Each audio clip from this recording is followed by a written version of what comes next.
आइए ना हमरा बिहार में ठोक देंगे कट्टा कपार में। ये डायलॉग फिल्मी है और सुनने के बाद आपको महसूस भी हो रहा होगा कि किस अंदाज में, किस समय और किस तरीके से बोला गया होगा।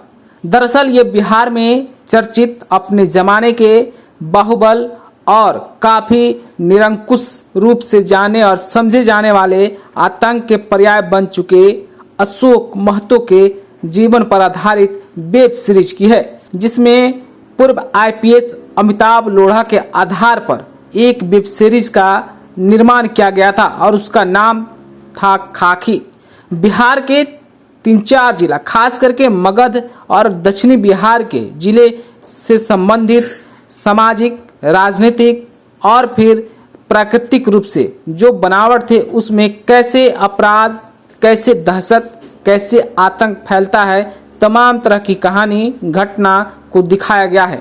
और इसके मुखिया के रूप में अशोक महतो को इस पूरे वेब सीरीज में दिखाया और प्रदर्शित भी किया गया है। लेकिन अब वो अशोक महतो जेल के सलाखों से बाहर है। 62 साल की उम्र में खुली आसमान के नीचे सांस ले रहा है और अब उसके घर में शहनाई भी बज चुके हैं। चर्चा है कि मुंगेर से राजद ने उन्हें टिकट भी देने की बात कही है। हालांकि उन पर कई आपराधिक मामले दर्ज हैं, जैसा कि आप खुद पहले से जानते होंगे। अगर नहीं जानते हैं तो आपको हम आगे की कड़ी में बताने भी जा रहे हैं, जिसकी वजह से उनके चुनाव लड़ने में परेशानी की भी बातें हो रही थी। और इसी के मद्देनजर अशोक महतो ने इस साल, यानी कि जिंदगी के आखिरी पड़ाव नहीं तो फिर कहें कि जिंदगी के आखिरी लम्हे में वो शादी करने का फैसला किए हैं। और शादी तो हो गई है, उनकी पत्नी मिल गई है, लखीसराय की है। और अब चर्चाएं हैं कि अगर अशोक महतो को टिकट नहीं मिलता है मुंगेर लोकसभा से, तो उनकी पत्नी जो है नामांकन कर सकती है। बात अगर अशोक महतो की करें तो जिस तरीके से खाकी वेब सीरीज बनी थी, उससे आप बेहतर समझ सकते हैं। और अगर आपने इस सीरीज को नहीं देखा है तो मौका मिले तो देखें, और देखने से आपको खुद समझ सकता है कि जिंदगी में क्या कुछ इनके साथ हुआ होगा। लेकिन वर्तमान समय में अशोक महतो शादी के लिए तैयार तो नहीं थे, लेकिन चुनावी माहौल, चुनावी बिगुल के बीच में उन्होंने शादी के लिए हाँ भरी और शादी हो गई है। बताया जा रहा है कि लड़की लखीसराय की रहने वाली है और बख्तियारपुर करौटा में उनकी शादी हुई है। इसके अलावा अशोक महतो की जो पत्नी है वो मुंगेर लोकसभा चुनाव से चुनाव लड़ सकती है, ऐसी संभावनाएं भी जताई जा रही है, जैसा कि मैंने आपको शुरुआत में ही बताया है। बात अगर पत्नी की जाए तो उनका नाम अनीता है, जो लखीसराय के सुरगढ़ा प्रखंड अंतर्गत बंसीपुर हेमजापुर इलाके की रहने वाले हरि मेहता की बेटी है। वो पूरे परिवार के साथ दिल्ली में रहती हैं। वो दिल्ली की ही एक कंपनी में काम भी करती है। उसके पिता हरि प्रसाद सहनी PWD में इंजीनियर थे। अनीता शमशबार कुर्मी समाज से आती है, तो अशोक महतो धानुक कुर्मी समाज से आते हैं, यानी कि दोनों का सामाजिक ताना बाना सेम है। हालांकि अशोक महतो के नाम पर कई नरसंहार दर्ज है। इनमें सबसे भयावह अपसड़ नरसंहार है जो साल 2000 ईस्वी में हुआ था। 11 मई की वो रात 11 बज रहे थे। एक परिवार, यानी जो नाम है नूनूलाल सिंह, 15 लोग छत पर सो रहे थे। घटना से 10 से 15 मिनट पहले पूरा माहौल खुशमय था। हालांकि गार्जियन के डांट डपट के बाद लोग अभी सोना ही शुरू किए थे कि अशोक महतो 50 से 60 गुर्गों के साथ आधमका, गोलियों के साथ खूब बरसात कर दी। लगभग 8 मिनट में उसने 300 राउंड फायरिंग भी की। जो बचे उन्हें तलवार से काट दिया गया। जब माहौल शांत हुआ तो पता चला कि 6 लोग मौत के काल में समा चुके हैं।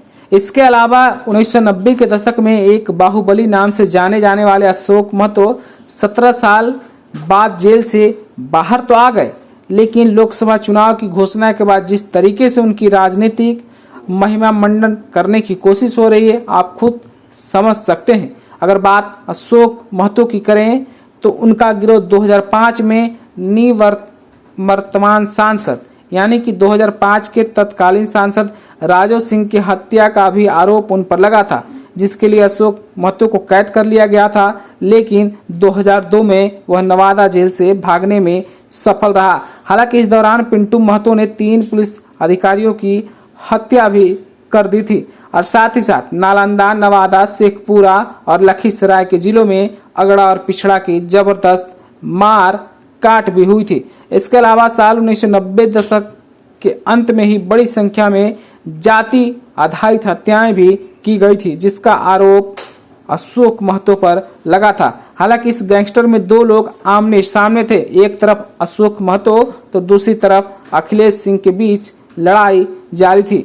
हालांकि पूर्व आईपीएस अधिकारी अमित लोढ़ा की किताब पर आप इस वेब सीरीज के बारे में अधिक जानकारी भी हासिल कर सकते हैं। इसके अलावा जो आसपास के सामाजिक ताना बाना के बारे में जानकारी रखते हैं, उनसे भी आप इनके बारे में जानकारी प्राप्त कर सकते हैं। लेकिन इतना जरूर है, जिस तरीके से अशोक महतो की राजनीतिक महिमा मंडप करने की बात हो रही है या फिर राजनीति में आने की बात हो रही है, कहीं न कहीं वो दौर फिर से लोगों के जेहन में ताजा हो रहा है। अगर बात नवादा जेल ब्रेक कांड की करें तो अशोक महतो ने तत्कालीन विधायक रणधीर कुमार पर भी हमला किया था और 22 अगस्त 2012 को विधायक नगर क्षेत्र के शेखपुरा से अपने गांव मुरारपुर जा रहे थे। उसी समय उनके गांव जाने के मार्ग में ही विधायक पर केन बम से हमला किया गया था।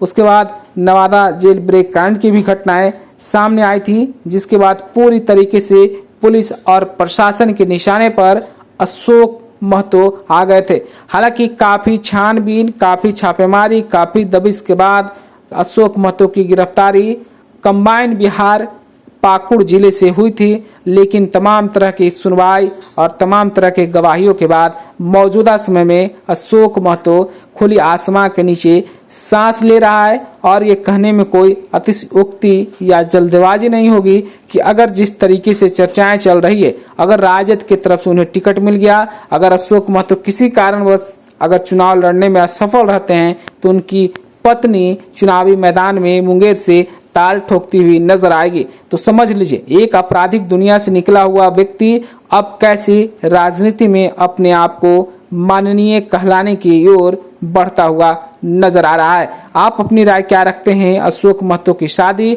और फिर राजनीति के रूप में अगली पारी की शुरुआत को लेकर हमें कमेंट के रूप में जरूर बताइएगा। तब तक के लिए आपका बहुत बहुत शुक्रिया। YouTube पर सब्सक्राइब और Facebook पर लाइक जरूर करें।